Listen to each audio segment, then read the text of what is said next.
Alors, il n'y a pas une tendance, ça a toujours été le parcours client. Dans la VPC, il y a plus d'une centaine d'années. Aujourd'hui, avec le comportement mobile, le comportement social. Donc, par rapport à ce phénomène, il a toujours été factuel de comprendre comment le processus d'achat, mais aussi l'attachement à une marque, la découverte d'une marque, les zones d'influence entre les gens qui vont promouvoir cette marque, influencer cette marque, en parler, et les gens qui vont être les premiers à acheter cette marque et bien sûr vont en parler.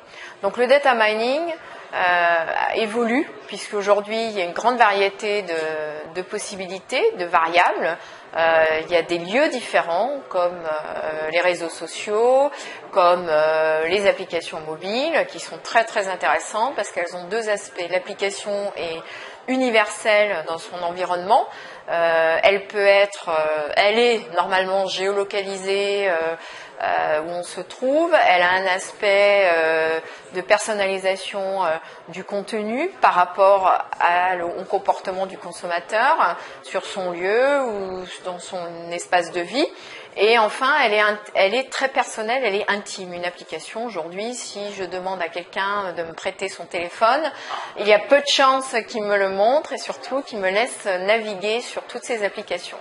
Parce que la pertinence de l'application, c'est qu'elle est très personnelle et qu'elle permet à quelqu'un de vivre différentes expériences de services, de marques, de produits, d'achats, de jeux, et j'en passe, et de conseils médicaux, puisque ça se développe beaucoup aussi, et bien sûr, tous les conseils qui touchent à la beauté.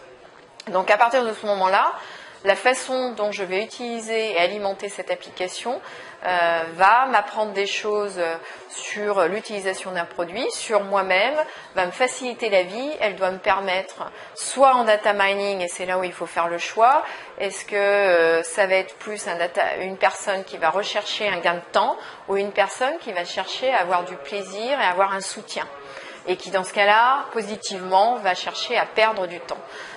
Ou à occuper son temps perdu, pour mieux le dire.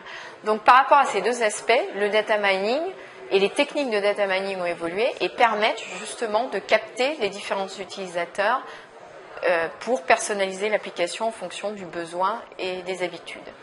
Donc je dirais que de plus en plus on a besoin de data mining évolutif, pluridimensionnel, avec différentes expertises. Ça n'est plus réservé seulement aux statisticiens, aux mathématiciens.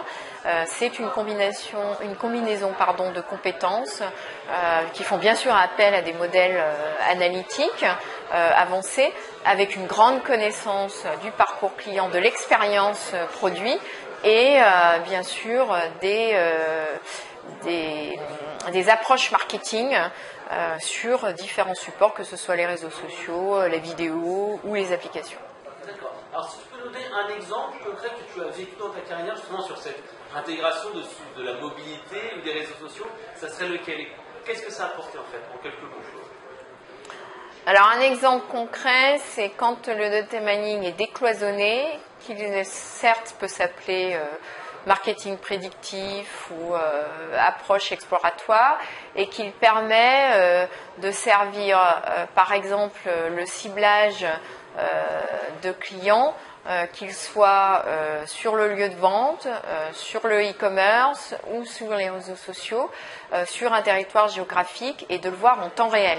Puisqu'aujourd'hui, le plus dur, je dirais pour tous, c'est qu'on doit réagir en temps réel. On ne peut pas se permettre de repartir sur des données historiques. On peut les considérer, mais en temps réel, on n'a pas le temps de considérer toutes ces données historiques.